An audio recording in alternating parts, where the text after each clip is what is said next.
Hello and welcome to this bonus episode all about building your vocabulary effectively. Today I'm sharing a custom glossary tool for all Patreon supporters that will help you save time and become more active with your vocabulary self-study. You will find a link to make your own copy on the blog. Previously, this tool was only available to my one-to-one students and our Level Boost course students. If you are interested in joining the next courses, then listen on to the end of the episode for a special promotion. Today, firstly, I'll discuss why vocabulary is so important to improving your language level. Secondly, I'll compare flashcards to Wordless in their effectiveness as vocabulary building methods or techniques. And thirdly, I will guide you through this custom glossary tool with my approach and demonstrate how my students have personally customized their custom glossaries to fit their vocab study. So to begin with, I want to talk a little bit about why language learning is like building a house. So I've told many of my students this analogy, and I'd like to extend this metaphor by pointing out to build your house, you're going to need bricks and structure, and you're probably going to want to decorate it at the end. In my metaphor, vocabulary are the bricks, grammar are the structural elements, and your pronunciation is the decorative elements. Now, I always ask my students, how big do you want your house to be? How stable do you want your house to be? And how pretty do you want your house to be? Now, a house with little decoration is not going to feel very welcoming for visitors. A house with little structure is going to be unstable and may collapse at any moment. And a house with few bricks, well, could we really call that a house at all? And in this way, I would say, logically, that vocabulary is the most essential resource in language learning, and it's something we need to be constantly collecting and maintaining as language learners. Or perhaps we can call ourselves language architects, language builders, language constructors.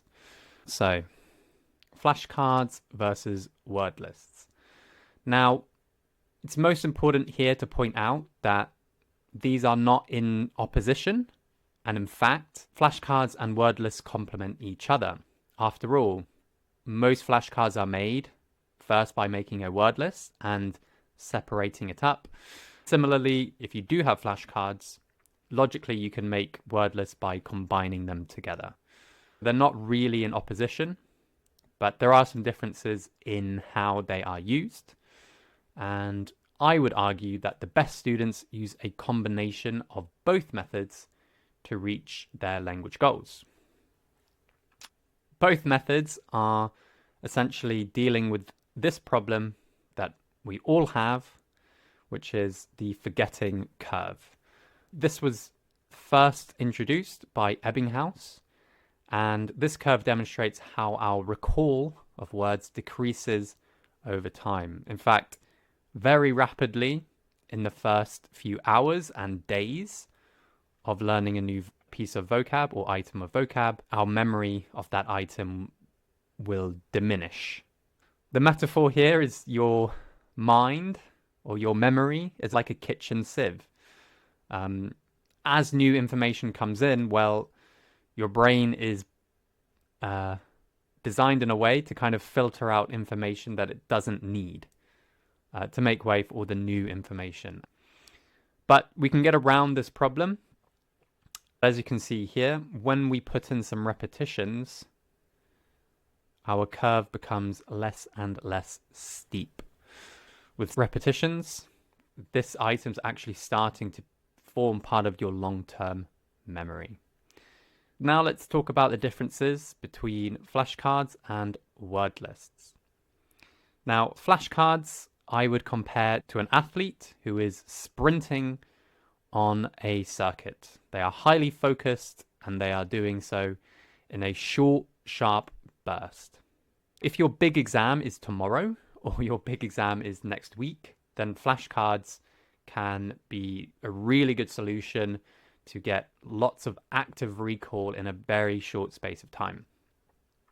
On the other hand, I would point out that word lists, I believe, are better suited to a language learner who is determined to keep up their vocabulary routine over a long period, maybe months or even years. In this way, perhaps it is more like a marathon runner. I do think word lists are easier to maintain, and they give you an overview of dozens of items and without as much need for highly focused, concentrated efforts. There is space for deviation, whereas flashcards can often feel quite narrow. Again, metaphor here is maybe the tortoise and the hare. Up to you, which method do you prefer? And again, in this analogy, well, this athlete could be the same person, right? Different times and different contexts might call for different methods. So again, I would say these two things are complementary. They're not really in opposition. So I want to move over to the custom glossary to quickly show you how you can get started. If you start with these 4 steps, which are file, make a copy, and rename. So you'll have a link to here. So file, make a copy.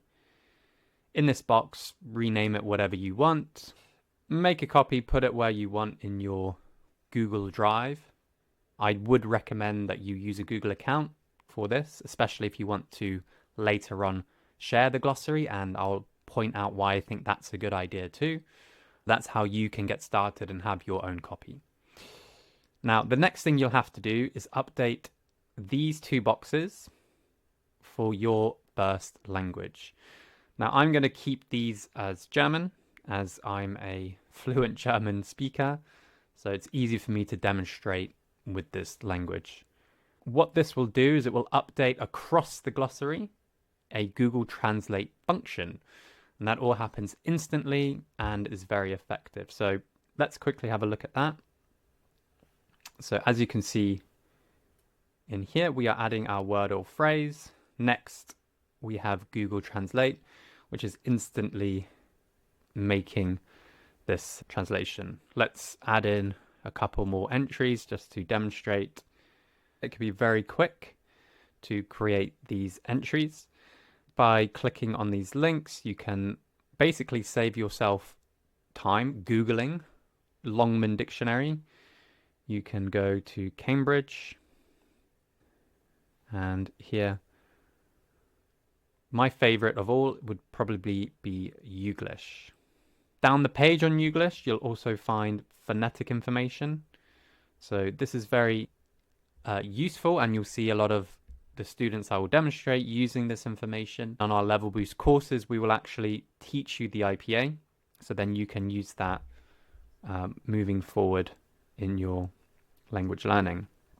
It will find the exact moment in a video so you can actually see the real usage of a word in context.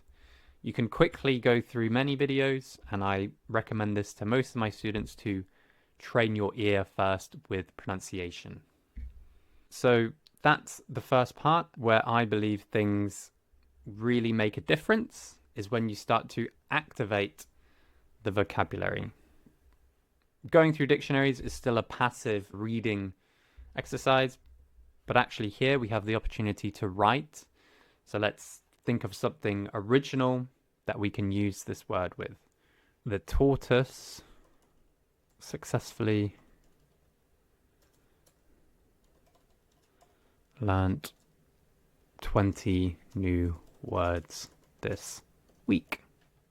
Good thing that I've made a spelling mistake, as what I want to demonstrate next is that I would recommend that you take your original writing to a tutor, a teacher, or a native speaker friend. So they'll be able to give you some really immediate feedback. You had a spelling mistake, successfully needs 2 S's in the middle. So that's largely how this works.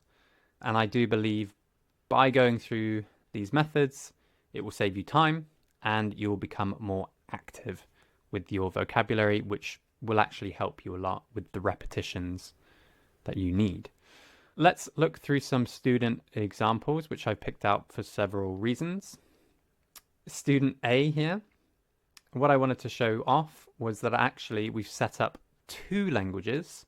So this is possible. If you send me an email or a message, I'll help you set up 2 languages. And then also you look here at the research notes. So this student, mainly with their words, is picking up syllable information to help with pronunciation. The next student, this is actually an example of our Level Boost course. We pre-make these word lists and attach them to your glossary. So as you're going through the 6-week course, you have the word list to be prepared and turn up to that live lesson ready to do your best speaking performance. In here, we'll give you the IPA straight up, as well as an example sentence. And again, you can see this student we've set up with 2 languages. Our third student, this is an example of the academic word list. So I've been working on this with many of my one-to-one students. And in the academic word list, we actually work with a head word and a word family. So we're not only working with one item, but actually it's different forms, which also result in different contexts and different usages. So this is one of my hardest working students. And as you can see, lots and lots of work in the active column. This student very originally decided to group together what I would call a semantic field, but words of a similar usage or link. Well, he's color-coded and grouped these together, which I think is incredibly powerful, as the links we have with vocab will help us to remember everything. Here we've actually given another column.